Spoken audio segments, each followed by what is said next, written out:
There's a lot of different ways to set up Zwift in a trainer. I'll quickly go over exactly how I have mine set up. My bike is connected to a Wahoo Kicker trainer. It's the first gen. This thing's a couple years old now and it works perfectly. It's a direct drive, meaning that you have to remove the rear wheel from the bicycle and you have to put it on the trainer as if the trainer was your rear wheel.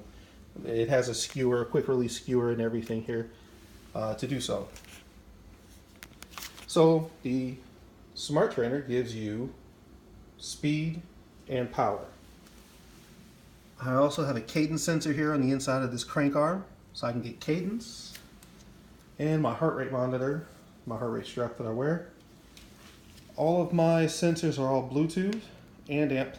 It gives me a lot of options. I could use a laptop, I could use an iPad, an iPhone, I could use Apple TV. I could use a lot of different stuff. Hey, real quick, I keep shoes, gloves, some of this stuff down here right by the bike so that normally when I'm working out first thing in the morning, I put on bibs, jersey, a cap, cycling cap, and usually grab a bottle of water. And I can just come down here and start working out. I don't have to go find my shoes. I don't have to find my gloves. They're padded gloves, and sometimes my hands get sleepy. They get, the nerve thing happens to me. This is just for extra sweat. This saddle is a test saddle, real quick. Goodspeed let me borrow this, my local bike shop, Goodspeed Homewood, let me borrow this saddle. It is a test saddle. It's a Brooks Cambium saddle. I like it a lot. I'll end up using it for a different bike. Not for this one, though. I'll buy it for a different bike. But most bike shops will let you borrow saddles, whether they have test ones or not, to try them out to see if you like them. I mean, they understand it, but you get it. So that's the sensor: speed, power, cadence, heart rate. And now here, this is a shipping container for my bike when I travel. It just makes for a nice big stand. Some of the remotes that I have here, some of this other stuff that I have is it's a Fire Stick remote so that I can watch TV. I can usually I'm watching Netflix. That's Fire Stick. This is simply for volume, basically. So I recently acquired an Apple TV. It's just two connections, power and HDMI in the back. And before we get into this real quick, the Apple TV is this remote. This remote is probably the coolest remote. This remote operates the fan.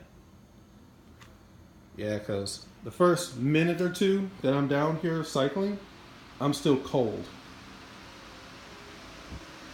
Because I am in the basement. This is my basement. I'm kind of cold. And once I start cycling, I tend to warm up. And I can turn on the fan. I don't have to get off my bike, come over and turn on the fan. This is a Stanley fan. If you look up on Amazon, it's called Lasko, L-A-S-K-O. And you want the one with the wireless remote to it. It came with a mounting bracket, so I can probably mount it on the wall behind here. That'd be pretty cool if I could do that. Okay, so Zwift.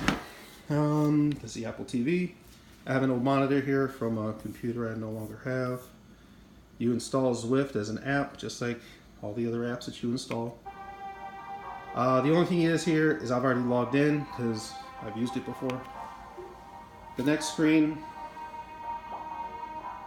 So you've got power source, which is this is going to be for my Smart Trainer. This is going to be if you're using like rollers or just a speed sensor on your wheel, or just like a normal trainer that wasn't an electric one. So we're going to choose this one. And right now it's looking for it. So the problem is my trainer is probably asleep. The other thing that I'm going to do is I have another device here. And actually the companion app is already open, this Zwift companion app. This gives me all the information. And let's see if it recognizes that I'm in game yet. Let's restart it, just in case. So there's the Zwift companion app, exact same screen. Let's wake up the trainer. To do that, I probably gotta pedal a little. So let's see if it wakes up. The screen on my phone changed. It knows I'm in game. And there we go. So it found the cadence sensor and it found the kicker. I'm not even going to bother with the heart rate monitor. So let's go. So on the next screen, you can choose a ride type. Ride type could be, let's go up. Ride type real quick could be workouts. Giant short mix. I've done this one a few times. It's been a minute since I've done it, but I've done it a few times, and it's a really good workout. If you need to do an FTP test, you can, oops, trying to get the FTP test. Nope. This isn't the easiest remote to use. It's probably just user error. There we go. So if you want to do an FTP test, gives you all the information, the specifics, what's going to happen, and you can execute that workout. So what we're going to do is we're not going to do that workout. We'll go to the next thing, which is route.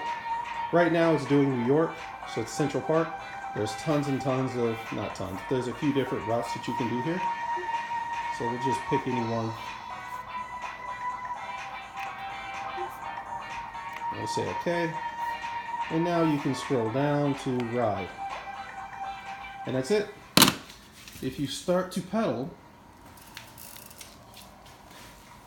get on my bike with one hand and no shoes. If you start to pedal, the dude will start to move.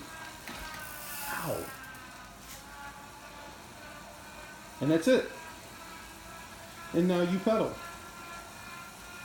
I'm doing 83 watts of power at 67 RPM, 8 miles an hour. And there's lots of other information here. And the companion app gives me extra data about what's going on in the game. It's basically a remote control. If this was a touchscreen, I probably wouldn't even use the companion app. One of the important things here is that 1% means it's a 1% positive incline, which means you're going uphill. It's going to be harder to pedal. You're going to want to change gears. Negative means you're going downhill. You can coast. So that's the gist of how I have things set up for my bike. My current training setup. If I take another video in another couple of weeks, it'll probably be a little bit different. Probably move some stuff around. Get rid of this big box, replace it with a little stand. Move the fan, probably move that monitor in front of the wheel or down further. That's about it. So if you have any questions, message me. You can ask me anything about Zwift, indoor training. I've used this with rollers. I've used it with, I had a Cyclops Fluid 2 trainer. I've used this with a lot of different stuff. I use Zwift and Trainer Road with a lot of different equipment. That's it. All right, peace.